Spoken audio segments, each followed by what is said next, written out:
بسم اللہ الرحمن الرحیم۔ حضرت یونس علیہ السلام اللہ تعالیٰ کے بڑے مشہور پیغمبر ہیں۔ حضرت یونس علیہ السلام کی قوم کے لوگ نینوا کے علاقے موصل میں آباد تھے۔ بعض روایات کے اندر یہ شام کا علاقہ شہر دمشق کا علاقہ تھا۔ اس شہر کی آبادی اس وقت تقریباً 1 لاکھ یا اس سے کچھ زیادہ تھی۔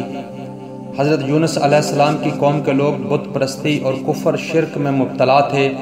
اللہ تعالیٰ نے حضرت یونس علیہ السلام کو ان لوگوں کی ہدایت کے لیے مبعوث فرمایا۔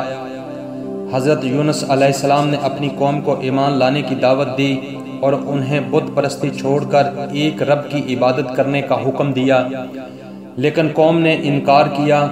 حضرت یونس علیہ السلام نے انہیں اللہ تعالیٰ کے فیصلے سے بھی آگاہ کیا کہ اگر تم ایمان نہیں لاؤ گے تو اللہ تعالیٰ کی طرف سے تم پر عذاب نازل ہو جائے گا۔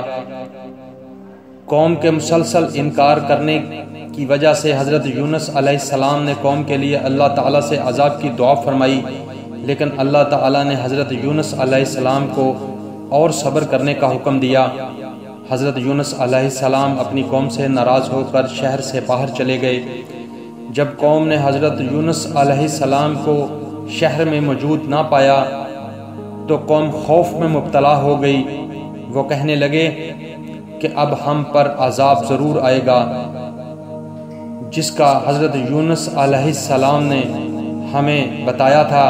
حضرت یونس علیہ السلام نے ایک خاص مدت تک اپنی قوم کو دنیاوی مال و متاع سے فائدہ حاصل کرنے کی مہلت دی تھی۔ حضرت یونس علیہ السلام نے اپنی قوم سے کہا، اگر تم ایمان نہیں لاؤ گے تو ایک مدت کے بعد تم پر اللہ کا عذاب نازل ہو جائے گا۔ مختلف روایات کے اندر یہ مدت 40 دن کا ذکر ملتا ہے اور بعض روایات کے اندر 3 دن کا بھی ذکر ہے، لیکن زیادہ تر روایات کے اندر اس کا ذکر 40 دن ہے۔ حضرت یونس علیہ السلام جب شہر کو چھوڑ کر چلے گئے تو آسمان پر شدید بادل چھا گئے، جن سے بہت زیادہ دھواں شہر میں داخل ہو گیا۔ اس دھوئیں نے مکانوں کو اپنی لپیٹ میں لے لیا۔ چنانچہ حضرت یونس علیہ السلام کی قوم سمجھ گئی کہ جس عذاب کے بارے میں حضرت یونس علیہ السلام نے فرمایا تھا وہ بس ہم پر آنے ہی والا ہے۔ وہ اس قدر خوف میں مبتلا ہوئے کہ شہر کو چھوڑ کر جنگل کی طرف چلے گئے۔ قوم کے مردوں نے اپنی عورتوں اور بچوں کو بھی اپنے سے الگ کر دیا، یہاں تک کہ جانوروں اور ان کے بچوں کو بھی ایک دوسرے سے الگ کر دیا۔ ایک دوسرے سے علیحدہ ہونے کے بعد وہ اس قدر خوف میں مبتلا ہوئے کہ وہ اپنی آوازیں نکالنے لگے، اور پھر ان کے جانوروں کی خوفناک آوازیں ایک عجیب و غریب منظر پیش کرنے لگیں۔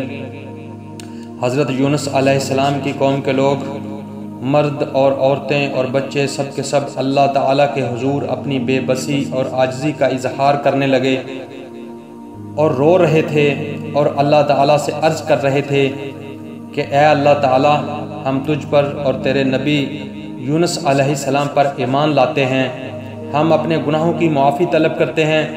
اے اللہ تعالیٰ، ہمارے گناہ معاف فرما اور ہمیں آنے والے عذاب سے محفوظ فرما۔ گویا کہ حضرت یونس علیہ السلام کی قوم کو یہ احساس ہو گیا تھا کہ ہم غلطی پر تھے۔ حضرت یونس علیہ السلام اور ان کا رب سچے ہیں۔ حضرت یونس علیہ السلام کی قوم نے جو ایک دوسرے پر ظلم کیے تھے ان سب کو ایک دوسرے سے معاف کرایا۔ اگر کسی کے حقوق غصب کیے تھے تو ان کے حقوق ان کو واپس کیے، اور ان کی توبہ کا یہ عالم تھا کہ اگر کسی کی اجازت کے بغیر کسی نے کوئی پتھر اپنے مکانوں کی بنیادوں میں لگایا تھا، بنیادوں کو کھود کر اس پتھر کو واپس کیا گیا، اور جب قوم نے ایمان قبول کر لیا اور سچے دل سے اللہ تعالیٰ سے توبہ کی تو اللہ تعالیٰ کو رحم آیا اور ان سے عذاب ہٹا لیا گیا، جیسا کہ اللہ رب العزت قرآن کی سورہ یونس میں فرماتے ہیں، پس کیوں ایسا نہ ہو کہ کوئی بستی ایمان لاتی تو نفع دیتا اسے اس کا ایمان، کسی سے ایسا نہ ہوا سوائے قوم یونس کے۔ جب وہ ایمان لے آئے تو ہم نے دور کر دیا ان سے رسوائی کا عذاب دنیا کی زندگی میں، اور ہم نے لطف اندوز ہونے دیا انہیں ایک مدت تک۔ دوسری طرف جب حضرت یونس علیہ السلام اپنی قوم سے ناراض ہو کر شہر کو چھوڑ کر چلے گئے اور قوم نے آپ کے پیچھے توبہ کر لی، لیکن حضرت یونس علیہ السلام واپس لوٹ کر نہ آئے، تو حضرت یونس علیہ السلام اپنے سفر کے دوران دریا کو عبور کرنے کے لیے ایک کشتی میں سوار ہوئے، لیکن کشتی ایک طوفان میں پھنس گئی۔ اس وقت کے دستور کے مطابق یہ خیال کیا جاتا تھا کہ جب کوئی غلام اپنے مالک سے بھاگ کر جا رہا ہو اور جب تک اسے کشتی سے اتار نہ لیا جائے اس وقت تک وہ طوفان میں پھنسے رہیں گے۔ کشتی کے طوفان میں پھنسنے پر ان لوگوں نے کرہ ڈالا جو حضرت یونس علیہ السلام کے نام نکلا، اور تینوں مرتبہ کرہ حضرت یونس علیہ السلام کے نام نکلا۔ چنانچہ حضرت یونس علیہ السلام کو مجبوراً دریا میں چھلانگ لگانا پڑی تاکہ دوسرے لوگ کنارے پر پہنچ سکیں۔ اللہ تعالیٰ نے ایک مچھلی کو حکم دیا کہ وہ حضرت یونس علیہ السلام کو نگل لے اور یہ بھی خیال کرے کہ تمہارا پیٹ یونس علیہ السلام کے لیے قید خانہ بنایا گیا ہے، تمہارا لقمہ نہیں بنایا، اس لیے یونس علیہ السلام کو خراش تک نہ پہنچے اور انہیں بال برابر بھی نقصان نہ ہو۔ اس طرح یونس علیہ السلام مچھلی کے پیٹ میں چلے گئے، اور یہ ایک آپ علیہ السلام پر اللہ تعالیٰ کی طرف سے امتحان تھا، جیسا کہ اللہ رب العزت قرآن کی سورہ صافات میں فرماتے ہیں، تو کرہ ڈالا اور دکیلے ہووں میں ہوا، پھر اسے مچھلی نے نگل لیا اور وہ اپنے آپ کو ملامت کرتا تھا، تو اگر وہ تسبیح کرنے والا نہ ہوتا تو ضرور اس کے پیٹ میں رہتا جس دن تک لوگ اٹھائے نہ جاتے۔ حضرت یونس علیہ السلام مچھلی کے پیٹ میں جانے سے پہلے بھی اللہ تعالیٰ کا ذکر کثرت سے کرتے تھے اور مچھلی کے پیٹ میں بھی اللہ تعالیٰ کو یاد کرتے رہے، تو رب تعالیٰ نے آپ پر رحم فرمایا، جیسے کہ قرآن کی سورۃ الانبیاء میں ذکر ہے، تو اندھیروں میں پکارا کوئی معبود نہیں سوا تیرے، پاکی ہے تجھ کو بے شک مجھ سے بے جا ہوا۔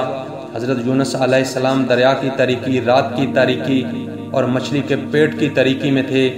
ان اندھیروں میں آپ نے اپنے رب کو پکارا اور التجا کی کہ اے رب کریم، میں تیرے حکم کے انتظار سے پہلے آ گیا، یہ مجھ سے بے جا ہوا اور غلطی ہو گئی۔ اللہ تعالیٰ نے حضرت یونس علیہ السلام کی دعا کو قبول فرمایا۔ قرآن کی سورۃ الانبیاء میں اللہ رب العزت فرماتے ہیں، تو ہم نے اس کی پکار سن لی اور اسے غم سے نجات دی، اور ایسے ہی نجات دیں گے مسلمانوں کو۔ سورہ صافات میں اللہ تعالیٰ پھر فرماتے ہیں، ہم نے اسے میدان میں ڈال دیا اور وہ بیمار تھا اور ہم نے اس پر کدو کا پیڑ لگایا۔ اللہ تعالیٰ نے حضرت یونس علیہ السلام پر کدو کی بیل کو اس لیے لگایا کہ آپ علیہ السلام پر سایہ کرے اور آپ کو ٹھنڈک پہنچائے۔ حضرت یونس علیہ السلام مچھلی کے پیٹ سے باہر آتے وقت نومولود بچے کی طرح تھے۔ آپ کا چمڑا بڑا نرم و نازک تھا، اس لیے مکھی کے بیٹھنے سے آپ کو تکلیف پہنچتی۔ اللہ تعالیٰ نے مہربانی فرمائی، آپ کو اس کے سایہ سے آرام پہنچایا۔ حضرت یونس علیہ السلام کی قوم ان کو تلاش کر رہی تھی۔ کچھ عرصہ کے بعد حضرت یونس علیہ السلام جب شہر میں اپنی قوم میں تشریف لائے تو ان کی قوم نے ان کا بڑا استقبال کیا، اور پھر قوم نے حضرت یونس علیہ السلام سے شریعت سیکھی اور وہ ان میں 31 سال تک رہے، اور پھر وہ اس دنیا سے رخصت ہو گئے۔ ناظرین گرامی، یہ تھا ہمارا آج کا موضوع۔ ہم امید کرتے ہیں کہ آپ کو ہمارا یہ موضوع پسند آئے گا۔ اگر آپ مزید ایسے اچھے واقعات سننا چاہتے ہیں تو ہمارے اس چینل کو سبسکرائب کر لیں تاکہ ہماری آنے والی ہر نئی ویڈیو آپ کو بر وقت مل سکے۔ اللہ تعالیٰ آپ سب کا حامی و ناصر ہو، آپ سب کو اپنی حفظ و امان میں رکھے اور ہم سب کو ہدایت عطا فرمائے۔ اجازت دیجیے، اللہ نگہبان۔